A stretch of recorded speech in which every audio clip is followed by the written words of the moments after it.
សួស្តីអ្នកទាំងអស់គ្នាថ្ងៃនេះខ្ញុំបង្ហាញអ្នកទាំងអស់គ្នាពីរបៀបនៃការ install VMware Workstation អញ្ចឹងយើងបើករក software យើងមក double click លើវាបង្ហាញនៅផ្ទាំងមួយសម្រាប់ធ្វើការ set up បន្តអូខេយើងចាំមួយផ្លែសម្រាប់ធ្វើការ set up បន្តទៅទៀត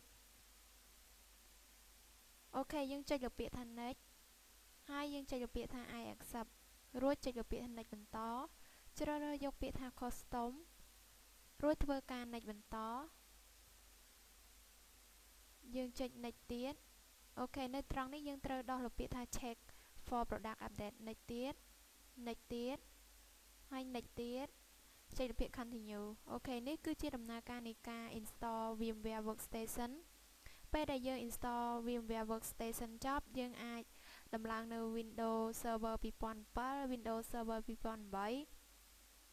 និង Windows Server 2008 Auto និងមាន Windows ផ្សេងៗទៀតសម្រាប់តម្រូវការរបស់អស់លោកអ្នកសម្រាប់ធ្វើការ install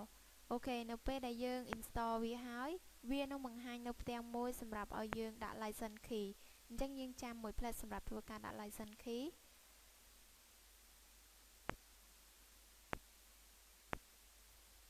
អូខេនេះគឺជាផ្ទាំងសម្រាប់ឲ្យយើងដាក់ license key អញ្ចឹង license key យើងមានហើយយើងបើកមកយើង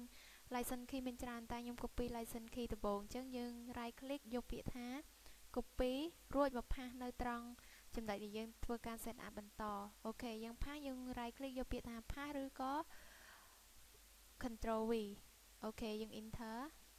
ហើយ finish មានន័យថាការ install ត្រូវបានបញ្ចប់